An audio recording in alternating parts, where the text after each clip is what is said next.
How many of you guys remember when Trump and the Republican Party and the right at large were yelling and screaming about AI generated content during the campaign last year? Trump accused Kamala Harris of having an AI generated video of her showing up to one of the events with a large crowd. Do you remember that? And it turned out to be absolute BS. Then what happened after that? Trump started posting AI generated content. He posted the infamous clip of him in the jet flying over Chicago or New York or some major city, shitting on everybody, wearing a crown with like King Trump written on the jet or something like that. I mean, the absurdity, needs not to be described.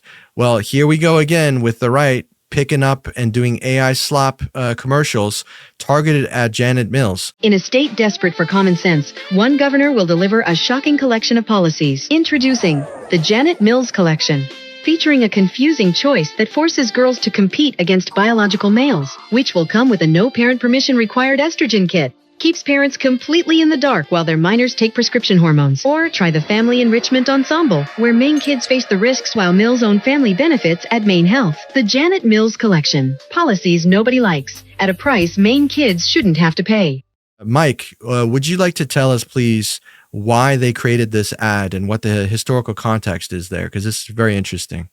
Yeah, I think as far as why they made the ad, it's obviously a slam. Specifically targeting Janet Mills' policy towards protecting transgender athletes in schools. Back in February, earlier this year, she defied Trump at the governor's lunch at the White House, where Trump was basically announcing that all of the governors were going to follow his executive order to ban transgender athletes from participating in sports. And she very famously spoke out while he was talking and said that Maine was not going to comply. And then when he tried to pressure her at the lunch, she said, like, we're going to follow the law. If the law tells us this is what we must do, then we're going to do it. But we're going to follow the law, point blank, plain and simple. And then Trump sort of argued with her about it, and she just said, see you in court. So eventually that court case did sort of come about. It wasn't exactly about the transgender athletes, though, because the Trump administration never filed charges against her for that or her state or anything like that. Instead, what they did was they had the USDA withhold $3 million in funding, which directly targeted school lunch programs for children. So they're basically starving kids in an attempt to force her to comply with their anti-trans executive order. So she took the USDA to court. A judge pretty much agreed to lift freezing of the funds right away, just because it's hurting children. When the judge lifted the freeze, the USDA decided to settle. So the USDA's settlement pretty much said that they would agree that if they're going to withhold funding in the future, that they will follow legal procedures and do it the legal way instead of simply cutting them off. So this is pretty much the equivalent. I would say a good analogy for this would be like forcing the police to have a warrant before they violate your rights and barge into your house. This is crazy. I just want to reiterate what you said. Janet Mills said, I'm going to follow the law. That's why I'm not going to comply with your executive order. And as for a punishment for that, the Trump administration decided to freeze funding for school lunches and their nutritional programs. I mean, think about how depraved that is. First, they want to target a minority group of the transgender people and limit their rights. Then they want to go after school lunch food assistance programs. This is double evil. Like, this is insane. And whatever happened to states' rights? I thought the Republican Party, was all about states' rights. So why are they not on the side of Maine, on the side of Janet Mills, against Trump's executive order, which is a federal mandate? Why would they choose now in this particular case to be all about big government? It doesn't make any sense to me. Either the Republican Party forgot who they were and forgot one of their pillars, or under Trump, the rules don't apply anymore and nothing matters because now it's taken over by a MAGA cult. Yeah, let's not forget Trump used this same tactic during the government shutdown because they went after SNAP. They withheld SNAP funding. And even after, technically speaking, I think the program was like expiring or something. I can't fully remember how it started, but I believe technically speaking, SNAP was like a result of the shutdown. It wasn't like Trump just turned off Snap, but Trump was ordered by judges to use emergency funding to pay for Snap, and he didn't. And on top of it, I believe Trump even initially said, oh, they were going to pay like a certain amount. They were going to do like half. And a judge said, no, you have to do all of it. So, and they defied that court order there. So not only do you have Trump openly defying judges and lawyers and things like that and doing whatever he wants anyways, but you also have a pattern of withholding food and starving people. And in addition to that, there's also the additional pattern of withholding emergency disaster relief funds.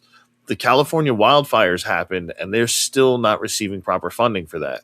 You also have the floods in North Carolina, where there's still victims there who are not receiving proper funding.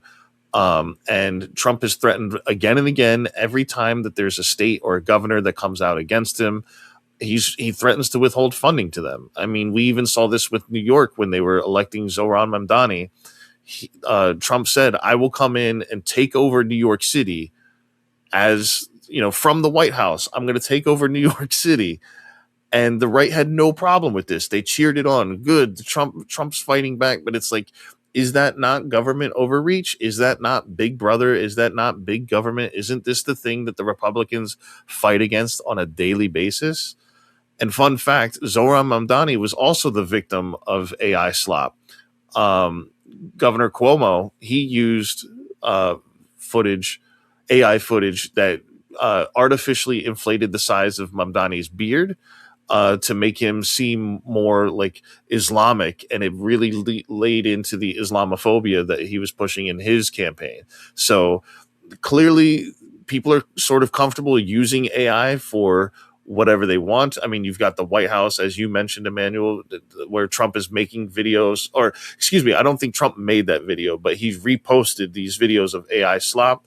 And then you've got the White House making their own AI slop, whether it's images and memes or actual full-blown videos. But I guess at the end of the day, the party that claims to be against using AI and keeping AI out of politics, they seem to have no problem doing it. You know, the Republican Party, the right wing of the ideological spectrum, really is about only taking care and giving a shit about yourself and no one else. And we see that time and time again with all these examples that you cited of cutting off food benefits for people who need food, cutting off SNAP benefits during the government shutdown, and then not using the emergency funds to feed them.